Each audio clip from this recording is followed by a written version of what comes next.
नमस्कार मंडळी, पुरणपोळी बनवण्याची सगळ्यात सोपी पद्धत मी आज तुम्हाला दाखवणार आहे। अचूक प्रमाण घेऊन मऊ लुसलुशीत आणि काठोकाठ पुरण भरले जाईल अशा पुरणपोळ्या कशा बनवायच्या याची संपूर्ण माहिती मी तुम्हाला आपल्या आजच्या व्हिडिओमध्ये देणार आहे। त्यासाठी आपला आजचा व्हिडिओ शेवटपर्यंत बघा आणि अजूनपर्यंत आपल्या चॅनलला सबस्क्राइब केलं नसेल तर आपल्या चॅनलला सबस्क्राइब सुद्धा करा। तर हे बघा, पुरणपोळी बनवण्यासाठी इथे मी 1 वाटी चण्याची डाळ घेतलेली आहे। वजनी म्हणाल तर इथे ही 300 ग्रॅम चण्याची डाळ आहे। कधीही पुरणपोळी बनवताना चण्याची डाळ मोजून घेताना ते वाटीच्या प्रमाणात मोजून घ्या, म्हणजे गुळाचं प्रमाण घेताना आपल्याला ते योग्य प्रमाण घेता येईल। तर ही चण्याची डाळ आपण स्वच्छ धुवून घेतलेली आहे। सुरुवातीला इथे आपण चण्याची डाळ भिजत घालणार आहोत। तर 1 वाटी चण्याच्या डाळीसाठी इथे मी 2 वाटी एवढं पाणी मोजून घातलेलं आहे। आता हे पाणी घालून आपण 1 ते 2 तासासाठी ही चण्याची डाळ भिजत घालूया। भिजत घातल्यामुळे डाळ छान अशी मऊसर शिजली जाते आणि आपलं पुरण छान होतं, म्हणून शक्यतो चण्याची डाळ ही अशी भिजत घालायची, म्हणजे मस्त पुरण तयार होतं। तर 2 तास झालेले आहेत आणि चण्याची डाळ छान भिजली गेलेली आहे।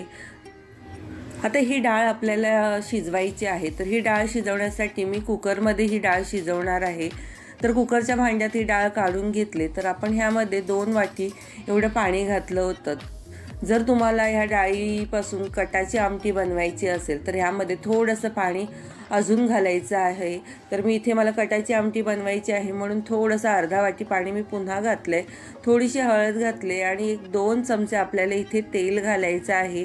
तेल घातल्यामुळे सुद्धा डाळ आपली छान शिजली जाते, म्हणून यामध्ये तेल घालायचं आहे डाळ शिजताना। तर आता आपण हे कुकरमध्ये डाळ शिजून घेऊया आणि आपल्याला 4 शिट्या कुकरच्या करून घ्यायच्या आहेत। 4 शिट्यामध्ये छान डाळ आपली मस्त मऊसर शिजून जाणार आहे। आता आपली डाळ शिजेपर्यंत आपण इथे पुरणपोळीसाठी लागणारं कणिक भिजवून घेणार आहोत। तर इथे मी 1 वाटी गव्हाचं पीठ घेतलेलं आहे आणि 1 वाटी मी इथे मैदा घेतलेला आहे। ही दोन्ही पिठं आपल्याला इथे चाळून घ्यायची आहेत। तुम्हाला हवं असल्यास तुम्ही इथे मैदा सुद्धा फक्त वापरू शकता। तर आमच्या भागामध्ये शक्यतो मैदा वापरूनच पुरणपोळ्या केल्या जातात, पण मी तुम्हाला आज गव्हाचं पीठ वापरून सुद्धा मऊ लुसलुशीत अशा पुरणपोळ्या केल्या जातात। ते कशा बनवायच्या ते दाखवणार आहे। तर गव्हाचं पीठ इथे आपण सुरुवातीला चाळून घेतोच, पण हे पीठ आता आपल्याला मैद्याच्या चाळणीने चाळायचं आहे। तर मैद्याचं पीठ आणि गव्हाचं पीठ ही दोन्ही पिठं आपण इथे चाळून घेतलेले आहेत आणि गव्हाच्या पिठाचा जो जाडसर कोंडा असतो तो आपल्याला इथे काढून टाकायचा आहे। हे बघा, हा जाडसर पीठ आहे ते आपल्याला इथे काढायचं आहे आणि आता या पिठामध्ये आपल्याला आता चवीपुरतं थोडंसं मीठ घालायचं आहे। आता आपण डाळ शिजवताना त्यामध्ये हळद घातली होती, त्यामुळे ह्या पिठामध्ये आता आपल्याला हळद घालायची नाही आहे। तुम्हाला हवं असल्यास तुम्ही घालू शकता। आणि यामध्ये आता 4 ते 5 चमचे आपल्याला तेल घालायचं आहे। तर हे गरम तेल नाही आहे, साधं आपलं तेल आहे, तेच आपल्याला ह्या पिठामध्ये घालायचं आहे आणि पिठाला सगळीकडे छान पिठाला हे तेल आपल्याला लावून घ्यायचं आहे।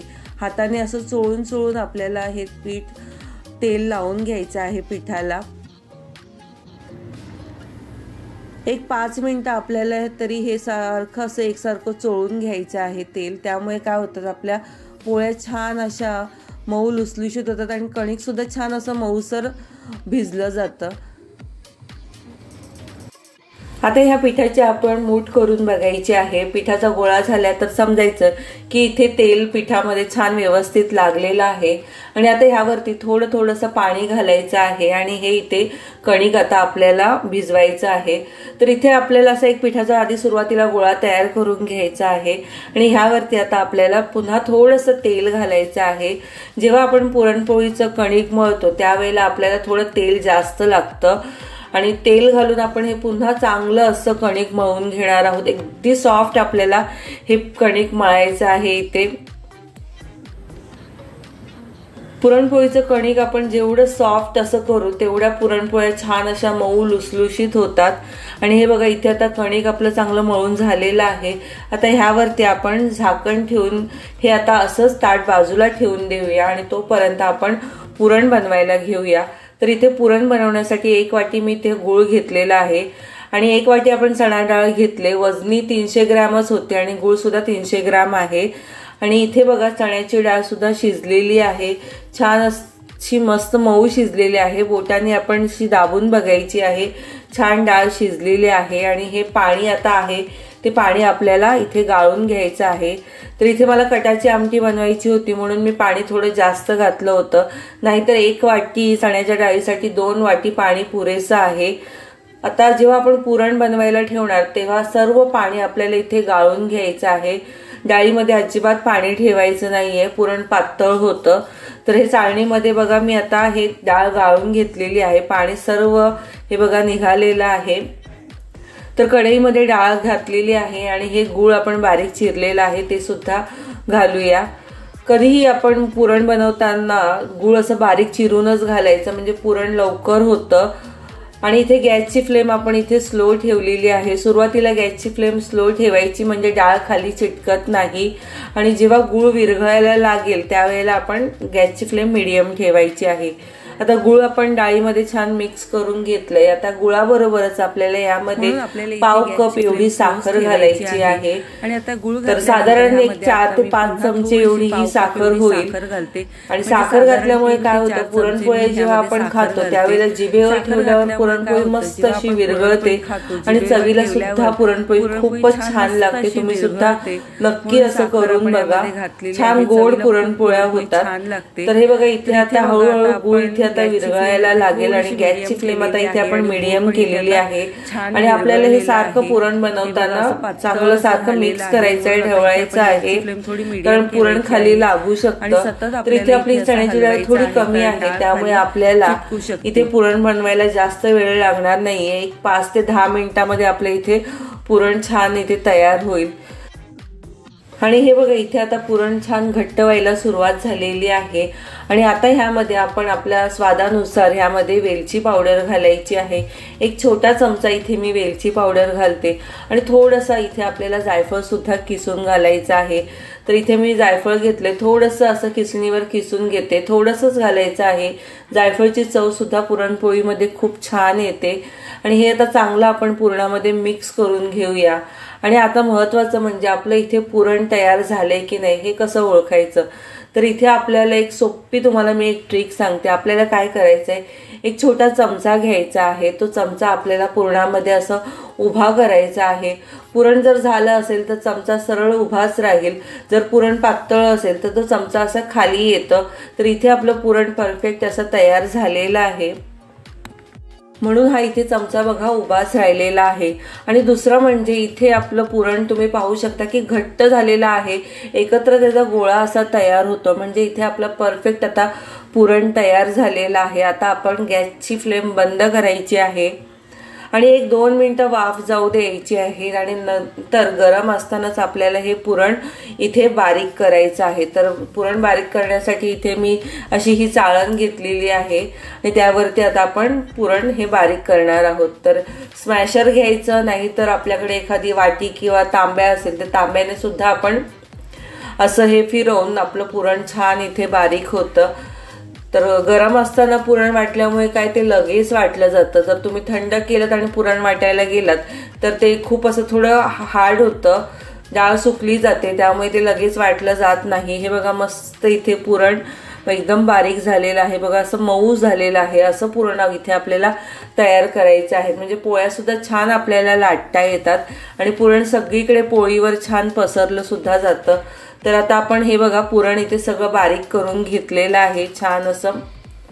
आता या पुरणाचे आपल्याला छोटे छोटे गोळे तयार करून घ्यायचे आहेत। जेवढ्या साईजमध्ये आपल्याला पुरणपोळी तयार करायची आहे तेवढ्या साईजमध्ये आपण हे पुरणाचे गोळे तयार करून घ्यायचे आहेत। आता हे सुरुवातीला आपण गोळे बनवल्यामुळे काय होतं की सारखं आपल्याला पुरणामध्ये हात घालायला लागत नाही। सारखं पुरणामध्ये हात घातल्यावर काय होतं ते पिठाला सुद्धा वरच्या बाजूने लागतात, म्हणून हे असे आपण आधी गोळे बनवून घ्यायचे, म्हणजे आपल्याला पटकन पुरणपोळ्या सुद्धा बनवता येतात। आणि हे बघा आपण मगाशी जे कणिक भिजवलं होतं ते आता पुन्हा मी थोडंसं तेल घालून पुन्हा थोडं सॉफ्ट केलेलं आहे। हे बघा एवढं सॉफ्ट आपल्याला हे कणिक इथे भिजवायचं आहे। तर आता लगेचच आपण पुरणपोळ्या बनवायला घेणार आहोत। तर आणि आता हे पुरणपोळ्या लाटण्यासाठी इथे मी थोडंसं तांदळाचं पीठ घेतलंय। तांदळाच्या पिठावरती आपल्याला छान अशा पोळ्या लाटता येतात, पोळीपाट्याला खाली चिटकत नाही। तर इथे पुरणपोळी बनवण्यासाठी बघा मी थोडंसं पिठाचा गोळा घेतलेला आहे आणि तो पिठामध्ये घोळवून त्याची आपल्याला अशी गोलाकार पारी बनवून घ्यायची आहे आणि त्यामध्ये जे आपण आता पुरणाचे गोळे बनवलेत ते आतमध्ये असे ठेवायचे आहेत। हलक्या हाताने दाबून आपल्याला गोल आकार असा त्याचा गोळा तयार करून घ्यायचा आहे। जेवढा आपण पुरण घेणार आहोत त्याच्यापेक्षा थोडंसं कमी आपल्याला इथे पीठ घ्यायचं आहे, म्हणजे छान गोळा तयार होतो। आणि हे बघा जे वरती एक्स्ट्राचं पीठ येतं ते थोडं हलक्या हाताने दाबून आपण आतल्या बाजूला असं फोल्ड करून त्याचा छान असा गोळा बनवून घेऊया। आता हा गोळा तयार करून घेतल्यानंतर हलक्या हाताने आपल्याला असं थोडंसं दाबायचं आहे आणि थोडंसं पीठ लावून ते आपण असं गोलाकार फिरवायचं आहे। यामुळे काय होतं, पुरण आहे ना पोळीच्या सगळीकडे कडेला पसरलं जातं, म्हणून आपण हलक्या हाताने असं आधी दाबून असं घ्यायचं आहे, म्हणजे सगळीकडे पुरण छान पसरलं जाईल। आणि थोडंसं आता पोळीपाटाला तांदळाचं पीठ लावून आता आपण ही पोळी लाटून घेणार आहोत। हे बघा पोळी लाटताना आपल्याला पोळी सारखी उचलायला लागत नाहीये, छान अशी गोलाकार व्यवस्थित आपल्याला इथे पोळी लाटता येते। पातळ अशा इथे आपल्याला ह्या पोळ्या लाटायच्या आहेत, जास्तही पातळ लाटू नका, तर काय होईल खाली पोळीपाट्याला चिटकू शकतं। तर तुम्हाला मी अजून एक असा गोळा बनवून दाखवते। हे बघा इथे मी पुन्हा थोडंसं पिठाचा गोळा घेतलाय, त्याची पारी बनवून घ्यायची आहे आणि पुरणाचा गोळा आतमध्ये फोल्ड करून असं हे आपल्याला हे जे गोळे बनवून घ्यायचे आहेत।